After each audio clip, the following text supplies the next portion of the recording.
Hi everyone, it's Devi and welcome to my channel Century Nails.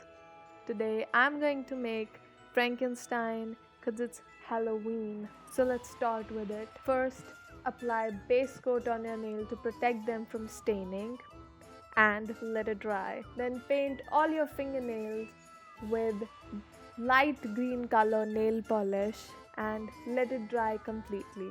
Then with a black color nail polish, then make zigzag line on top of your fingernail to make a hairline and then fill it in with black color nail polish. Then with a dotting tool make two white dot just underneath the hair. Let it dry for a couple of seconds and then make two more smaller dots on the white dot to complete the eyes of Frankenstein. So for the mouth, make a horizontal line just underneath the eyes, and to finish it, make 3 to 4 vertical lines cutting that horizontal line. And that's it. To seal in your design, apply a layer of top coat.